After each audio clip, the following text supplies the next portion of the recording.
tous, aujourd'hui nous allons voir dans ce Webull comment créer facilement des cartes Google Maps personnalisées que vous pourrez partager avec d'autres utilisateurs et notamment comment alimenter ces cartes depuis par exemple un tableau où vous aurez pré-renseigné des listes de points à positionner avec les adresses correspondantes.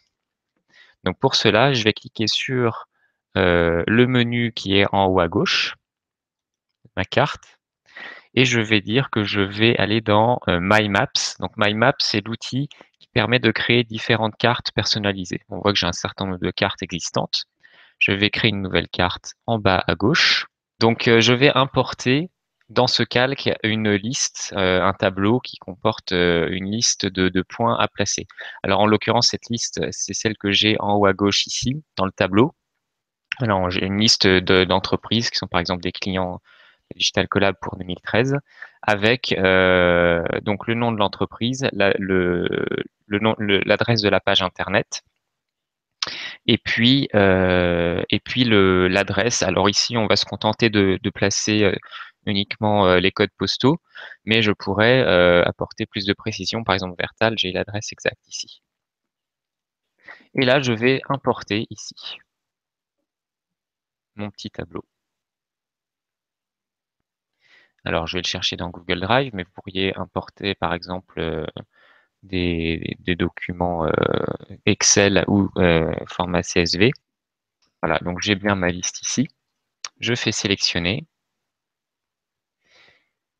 Et voilà, donc les contenus sont en train d'importer. Il me demande de sélectionner la colonne de mon tableau qui correspond à l'identification géographique. Donc en l'occurrence, il s'agit de la colonne qui s'appelle zip, postal code, etc. Voilà, c'est la colonne C. Donc je lui dis de prendre cette colonne pour trouver l'adresse. Continuer. Ensuite, on va lui dire quel est le champ qu'on veut apparaître en titre du point qui va se positionner dans la carte. Donc on va mettre le nom de l'entreprise. Et vous avez maintenant votre carte avec les différents points positionnés sur lesquels vous pouvez zoomer et dézoomer. Par exemple, je peux zoomer sur la région parisienne où il y a évidemment plusieurs points et voir exactement où ils sont localisés. Vous pouvez ajouter aussi manuellement des éléments sur la carte.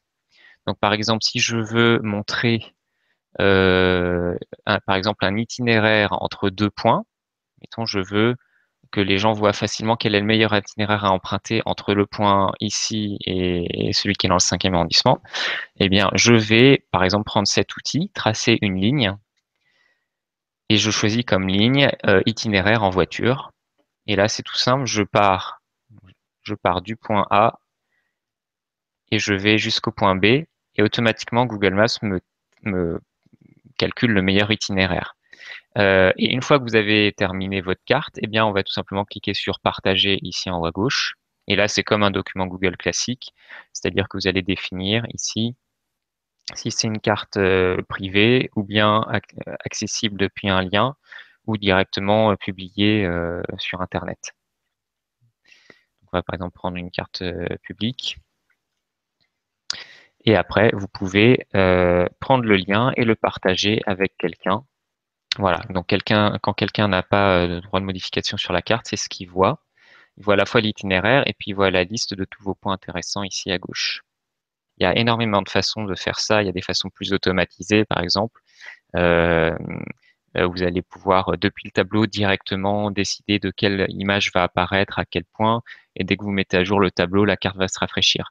Mais là, on rentre déjà dans des fonctions un peu plus avancées. Donc, si vous avez besoin de mettre vraiment une carte à usage quotidien avec beaucoup de visiteurs, n'hésitez pas à nous contacter pour qu'on vous aide à mettre ça en place. Mais donc pour un usage relativement simple, vous pouvez tout à fait faire comme je vous l'ai montré ce matin.